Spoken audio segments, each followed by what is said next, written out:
Number one, ভারতের বিপক্ষে match Pakistan খেলবে, না খেলার অপশন তাদের নেই।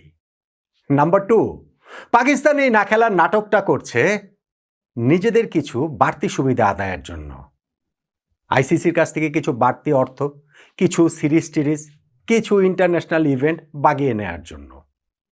এবং নাম্বার থ্রি, বাংলাদেশে যে 12ই ফেব্রুয়ারি জাতীয় সংসদ নির্বাচন রয়েছে সেইটাকে কেন্দ্র করে বাংলাদেশ পাকিস্তান দুই দেশের রাজনৈতিক মহলের সিদ্ধান্ত দিয়ে প্রভাবিত হয়েই এই নাটকটা পাকিস্তান করছে। আমি এই তিনটা পয়েন্টের কথা কতগুলো ভিডিওতে আমার কতবার বলেছি বলেন তো দেখি, কতবার বলেছি। এখন এই যে পাকিস্তান ক্রিকেট বোর্ডের সঙ্গে আইসিসির মিটিং হলো, যেইখানে Bangladesh cricket board president Aminul Islam Bulbul ভাই উড়ে গিয়ে জয়েন করলেন লাহোরের সেই মিটিংটা, সেই মিটিংয়ের পর কি এই জিনিসগুলো আস্তে আস্তে ক্লিয়ার হচ্ছে না? এখনও যদি আপনার কাছে ক্লিয়ার না হয় তাহলে সামনে আরও বেশি ক্লিয়ার হবে। যেই সময়টা বাংলাদেশে টি-20 বিশ্বকাপ খেলা নিয়ে অনিশ্চয়তা চলছিল, ওই যে একটা দীর্ঘ সময় প্রায় সপ্তাহ তিনেক, সেই সময় পাকিস্তান আমাদের যে উস্কাচ্ছিল এবং ফাইনালে গিয়ে পাকিস্তান অবশ্যই টি-20 বিশ্বকাপ খেলবে, ওইটাও আমি অনেকবার বলেছি, পাকিস্তান খেলেছে। যেই দিন পাকিস্তান ঘোষণা দিয়েছে যে না আমরা টি-20 বিশ্বকাপ খেলবো, তবে বাংলাদেশের সঙ্গে সঙ্গতি দেখিয়ে বাংলাদেশের পাশে থাকার জন্য, যেহেতু বাংলাদেশ টি-20 ওয়ার্ল্ড কাপে নেই, অতএব আমরা ভারতের বিপক্ষে ম্যাচ খেলবো না। ওই প্রথম দিনের ভিডিওতে আমি বলেছি, যেদিন এই খবরটা আসে যে পাকিস্তান ভারতের বিপক্ষে ম্যাচও খেলবে, এরপরে ধরেন 25টা ভিডিওতে 50 বার, 75 বার, 100 বার আমি এই একই কথাটা বলেছি। এবং রাজনৈতিক বিষয়টা তো রয়েছেই, যে এই 12ই ফেব্রুয়ারি নির্বাচনটাকে কেন্দ্র করে বাংলাদেশ পাকিস্তানের যে বিষয়টা। এখন আমিনুল ইসলাম বুলবুল ভাই যে মিটিংটাতে ছিলেন, যেইখানটাতে পাকিস্তান ক্রিকেট বোর্ডের সঙ্গে আইসিসির একটা মধ্যস্থতার মতো জায়গায় তৈরি হয়েছে, সেইখানটাতে তো এই পুরো জিনিসটা আস্তে আস্তে ক্লিয়ার হচ্ছে নাকি বলেন তো? এই মিটিংয়ের পর কি বেশিরভাগ গণমাধ্যমে আপনারা এখন দেখতে পাচ্ছেন না যে 15ই ফেব্রুয়ারি ম্যাচটা হবে, হওয়ার দিকেই, হওয়ার পালেই আসলে হাওয়াটা লেগেছে। তবে এইখানটাতে একটা জায়গা নিয়ে আমার সিরিয়াস, আমি আপত্তি বলবো না, আমি আসলে যে কি বলবো আমি সেটা জানি না। সেটা হচ্ছে বিসিবি প্রেসিডেন্ট আমিনুল ইসলাম বুলবুল ভাইয়ের মধ্যস্থতাতেই নাকি পাকিস্তান ভারতের এই ক্রিকেট ম্যাচটা হচ্ছে। এই ডিল ব্রেকারটা আমাদের বুলবুল ভাই, এই মধ্যস্থতাকারী আমাদের বুলবুল ভাই, এই নেগোসিয়েটরটা আমাদের বুলবুল ভাই। তার নেগোসিয়েশনের পাওয়ারেই আইসিসি, ভারতীয় cricket board, Pakistan cricket board সব একসাথে করে নিয়ে এসে তিনি ভারত পাকিস্তান ম্যাচটার আয়োজনের ব্যবস্থাটা করে দিচ্ছেন। ভাই এই জিনিসটা হচ্ছে কি আপনার বুদ্ধির টেস্ট, বুদ্ধি না আসলে নির্বুদ্ধিতার টেস্ট। এটা আপনি যত বেশি বিশ্বাস করবেন আপনার বুদ্ধি আসলে তত কম, আপনি তত বেশি নির্বোধ। ধরেন আপনি যদি এটা 100% বিশ্বাস করেন যে বিসিবি প্রেসিডেন্ট আমিনুল ইসলাম বুলবুলের মধ্যস্থতাতেই ভারত পাকিস্তান ম্যাচ হচ্ছে, যে আপনি 100% বিশ্বাস করলে আপনি 100% নির্বোধ। আপনার যদি মনে হয় যে না এটা হলেও হতে পারে 50-50 চান্স, তাহলে আপনি 50% নির্বোধ। আপনার যদি মনে হয় যে কিছু তো বুলবুল ভাই হয়তো বা করতে পারেন, ধরেন আপনি 10% বিশ্বাস করলেন, তাহলে আপনি 10% নির্বোধ। এটা হওয়ার কোনো চান্সই নেই, কোনো সুযোগই নেই আমার আন্ডারস্ট্যান্ডিং। কেন না, বুলবুল ভাই যদি এত ভালো মধ্যস্থতাকারী হতেন, এত ভালো নেগোসিয়েটর তিনি আসলে হতেন, ভারত পাকিস্তানের ম্যাচটা তিনি আয়োজন করে ফেলছেন, তাহলে বাংলাদেশের বিশ্বকাপ খেলাটা তিনি কেন নিশ্চিত করতে পারেননি? বাংলাদেশ কি কারণে বিশ্বকাপ খেলেনি? বাংলাদেশ ধরেন বিশ্বকাপ খেলেনি, ভারতে গিয়ে আমরা খেলবো না, তাই তো? তো ভারতে গিয়ে যে খেলবো না, শ্রীলঙ্কাতে আমাদের খেলাগুলো যে সরিয়ে নেওয়া, সেইখানটাতে এই কথাগুলো বুলবুল ভাই নেগোসিয়েশনের মাধ্যমে আইসিসিকে কেন বোঝাতে পারেননি? ভারতীয় ক্রিকেট বোর্ডকে কেন বোঝাতে পারেনি, তারা যেহেতু আয়োজক? অন্যান্য দেশগুলোর ক্রিকেট বোর্ডকে কেন বোঝাতে পারেননি? পাকিস্তান ছাড়া সবাই যে আমাদের বিপক্ষে ভোট দিয়েছিল। হ্যাঁ, এখন আরেকটা কথা বলতে পারেন যে না এটা তো বাংলাদেশ বুলবুল ভাই করতে পারেননি কেন? যদি বুলবুল ভাই এত ভালো নেগোসিয়েটর হন, এত দুর্দান্ত, এত তুখোর, যে এই যে বাঘে মহিষকে তিনি এক ঘাটে জল খাওয়াচ্ছেন, ভারত পাকিস্তান আইসিসি সবাইকে এক জায়গাতে নিয়ে এসে ভারত পাকিস্তান ম্যাচ আয়োজনটা বুলবুল ভাই করে ফেলছেন, এই ডিলটা তিনিই ব্রেক করেছেন, তাহলে সরকারকে বোঝাতে পারেননি কেন? বাংলাদেশের টি-20 বিশ্বকাপ খেলাটা যে গুরুত্বপূর্ণ সেটা কেন বোঝাতে পারেননি? ভাই বুলবুল ভাই এই জায়গাটাতে তার ভূমিকাটা, আমি কি বলবো, এটা পাকিস্তান জাস্ট শুধুমাত্র বাংলাদেশকে ইউজ করেছে, Pakistan cricket board Bangladesh cricket বোর্ডকে ইউজ করেছে। পাকিস্তান ক্রিকেট বোর্ডের chairman Mohsin Naqvi Bangladesh cricket board president Aminul Islam Bulbul ভাইকে ইউজ করেছে বলে আমার আন্ডারস্ট্যান্ডিং। ওই যে এখন একটা কথা খুব বেশি প্রচলিত না, সেটা কি মজলুম, বাংলাদেশকে এখানে মজলুম সাজিয়ে নিয়ে যাওয়া হয়েছে। মজলুম কেন? কেননা ভাই বাংলাদেশ তো শেষ পর্যন্ত গিয়ে বিশ্বকাপটা আমরা খেললামই না। আমাদের তো এই জায়গাটাতে বাংলাদেশ যে খেলেনি, এই যে আইসিসি দেখো বাংলাদেশ ক্রিকেট বোর্ড প্রেসিডেন্টও রয়েছে, এই বাংলাদেশ বিশ্বকাপ খেলেনি, তাহলে হচ্ছে গিয়ে আমাদের তোমরা বলো যে আমরা বিশ্বকাপ তো খেললাম, ভারত পাকিস্তান ম্যাচ খেলতে বলো, এখন ধরো কি করা যায় সেই আলোচনা করো। ওই যে আছে না এনজিওগুলা দারিদ্রতা যে বিক্রি করে, তারা যে হচ্ছে গিয়ে দরিদ্র মানুষকে দেখিয়ে বাইরে থেকে টাকা নিয়ে এসে সেই টাকায় নিজেরা ধনী হয়ে যায়, গরিব তো গরিবই থেকে যায়। সো বুলবুল ভাইকে এখানে বা বাংলাদেশ ক্রিকেটকে, ক্রিকেট বোর্ডকে এখানে পাকিস্তান জাস্ট শুধু তার নেগোসিয়েশনের একটা টুল হিসেবে ইউজ করেছে। খুব ভালোভাবে এটা চিন্তা করে দেখেন, আমি একদম খুব সিম্পল ওয়েতে চিন্তা করে দেখেন, বুলবুল ভাই ডিল ব্রেকার না, Bangladesh cricket board deal breaker না। আমাদের যদি সেই সক্ষমতার জায়গা থাকতো, ডিল ব্রেক করে আমরা টি-20 ওয়ার্ল্ড কাপই খেলতে পারতাম। সো এইখানটাতে এই আলোচনার কোনো জায়গা আছে বলে আমার কাছে মনে হয় না।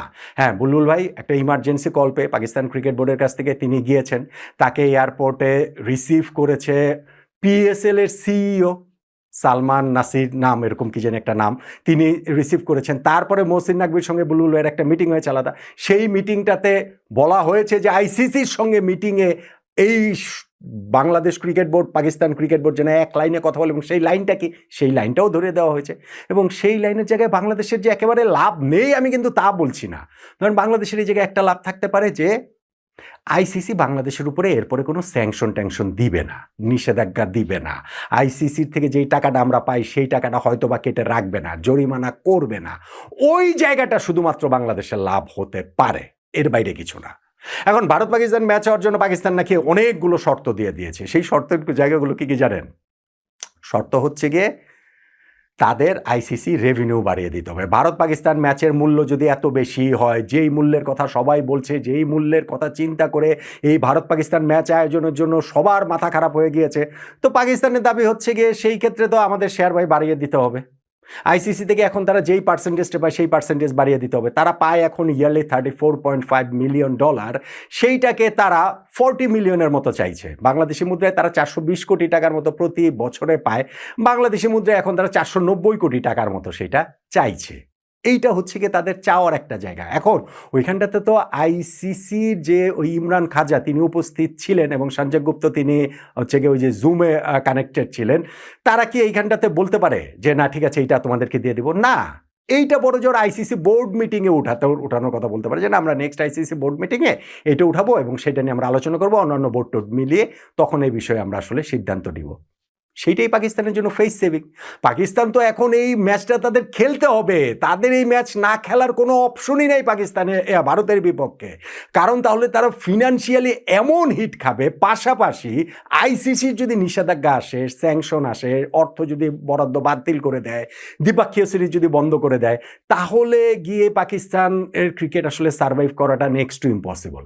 ফলে তাদেরকে আমি আমার ভিডিওতে আছে, আপনি দেখেন, বললেন যে পাকিস্তানকে একটা ফিলিং দিতে হবে যে না তোমরা জিতেছো, তোমরা বিজয়ী হয়েছো। আর মহসিন নাকভি সেই দেশের ক্রিকেট বোর্ডের চেয়ারম্যান, ভাই মহসিন নাকভি পাকিস্তানের স্বরাষ্ট্রমন্ত্রীও বটে। পাকিস্তানের ওই ভীষণ ঘোরালো রাজনীতিতে ভীষণ ঘোরেল একজন, সবচেয়ে টপ লেভেলের স্বরাষ্ট্রমন্ত্রী, তো টপ লেভেল ছাড়া আর হওয়ার কোনো কারণ নেই, ওই রকম একজন রাজনীতিবিদ, যিনি এই পুরো নেগোসিয়েশনটি থেকে এইভাবে বের হয়ে আসবেন যে আমরা জিতেছি, আমরা এখানে বিজয়ী হয়েছে। বাংলাদেশকেও এরকম একটা ফিলিং অনেকেই আসলে পাচ্ছেন। ভাই আমরা যেদিন ওয়ার্ল্ড কাপ খেলিনি সেই দিনই বাংলাদেশের চূড়ান্ত পরাজয় ঘটে গেছে। এরপরে আর আমাদের বিজয় এখান থেকে হওয়ার কোনো অপশন নাই। এখন সেইখান থেকে যদি স্যাংশন ট্যাংশন এড়াতে যদি আমরা পারি, আইসিসির কাছ থেকে যদি টাকা পয়সাগুলো ঠিকঠাক মতো পাই, তাহলেই আসলে আমাদের জন্য মন্দের ভালো, যে ঠিক আছে ওইটা তো হলো না। এর চেয়ে বেশি কিছু এখন এই জায়গাটাতে এক্সপেক্ট করার কোনো জায়গা আছে বলে মনে হয় না। আর ওই যে আলোচনা অন্যান্য যেসব বিষয় টিষয়ে যে এসেছে বলে বিভিন্ন মিডিয়াতে খবর, এখনও তো কেউ আসলে অফিসিয়ালি কোনো কিছু জানায়নি যে পাকিস্তান চাইছে যেন ভারতের বিপক্ষে কিছু সিরিজ, যেন বাড়তি সিরিজ তারা খেলতে পারে, তারা কিছু সিরিজ হোস্ট করতে চায় আইসিসি ইভেন্ট। আর আইসিসি ইভেন্ট তারা কীভাবে হোস্ট করবে? 2021 সালেই তো 2031 পর্যন্ত এই 10 বছরের সকল আইসিসি ইভেন্টের হোস্টিং রাইটস টাইটস ওগুলো সব কিছু ঠিকঠাক হয়ে গিয়েছে। বাংলাদেশ কোন দলের সাথে কি সিরিজ খেলবে না খেলবে সেইটা ওইখানে বসে বসে এই ভারত পাকিস্তান ম্যাচ হবে কি হবে না ওই ডিলিংসের মধ্যে থাকবে। এগুলো ভেবে আমরা নিজেদেরকে একটু ভাবতে পারি যে না আমাদের খুব গুরুত্ব রয়েছে, আমরা একটু কলার উঁচু করে ঘুরতে পারি যে না না না বাংলাদেশ ক্রিকেট ছাড়া আইসিসি চলছে না, পাকিস্তানের তো আমাদের পাশে রয়েছে, ভারতের ক্রিকেটও আমাদের ছাড়া চলতে পারবে না, ফলে আমাদের কথা মেনে নিতে হবে। আমাদের সাথে এখন ইংল্যান্ড, অস্ট্রেলিয়া, ভারত তাদের রেগুলার সিরিজ খেলতে হবে। বাংলাদেশে আগামী এই ওয়ার্ল্ড কাপের কোনো একটা আয়োজন আমাদেরকে দিয়ে, এগুলা ভাই জাস্ট শুধুমাত্র কথার কথা, এগুলো কোনো কাজের কথা না। মূল যে কথা সেটা হচ্ছে ভারতের বিপক্ষে ম্যাচ পাকিস্তান খেলবে খেলবে খেলবে, তাদের খেলতে হবে হবে হবেই। এবং সেই জায়গাটাতে তারা এই ডিলিংসের মাধ্যমে যদি কিছু টাকা পয়সা বাড়িয়ে নেওয়া যায়, সেই চেষ্টাটাই তারা করছে। Bangladesh cricket board president Aminul Islam Bulbul ভাইকে নিয়ে গেছে যে বাংলাদেশের ভিকটিম কার্ডটা প্লে করে, যে দেখো এই যে এই অবস্থা, ওদের বিষয়ে আর কিছু করো না। কেননা হচ্ছে গিয়ে বাংলাদেশের এটা এস্টাবলিশ করা গেলে পাকিস্তানের নেগোসিয়েশন, তাদের নিজস্ব নেগোসিয়েশনটা সুবিধাজনক হয়, সেটাই তারা করতে চেয়েছে।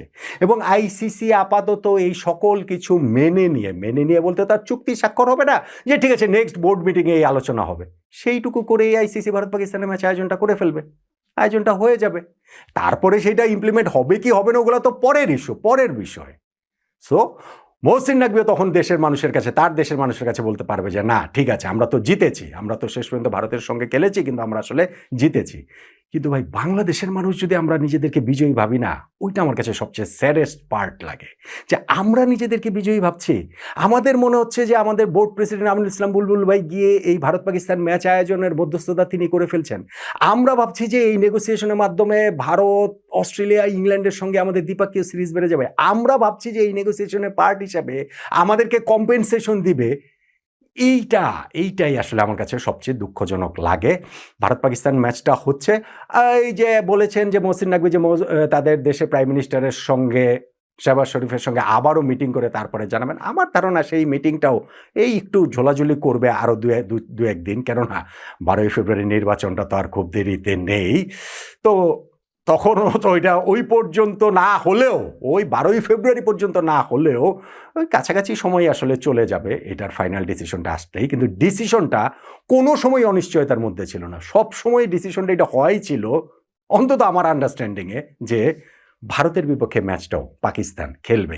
আমার আন্ডারস্ট্যান্ডিংয়ে ওই ডিসিশনটা হয় ছিল যে পাকিস্তান কিছু বাড়তি টাকা পয়সার জন্যই এই জোলাজুলিটা করছে, বাংলাদেশকে ভিকটিম সাজিয়ে। এবং আমার ওই আন্ডারস্ট্যান্ডিংটাও প্রবলভাবে রয়েছে যে বাংলাদেশের নির্বাচন কেন্দ্র করে রাজনৈতিক স্বার্থসিদ্ধির জন্যই আমাদের ক্রিকেটটা বলি হয়েছে, আমরা বিশ্বকাপটা খেলতে পারিনি। আমার ধারণা সময় যত গড়াবে, আমার এই মতবাদগুলোর সঙ্গে, আমার এই মতামতের সঙ্গে একমত হওয়ার মানুষের সংখ্যাও ক্রমশ বাড়বে,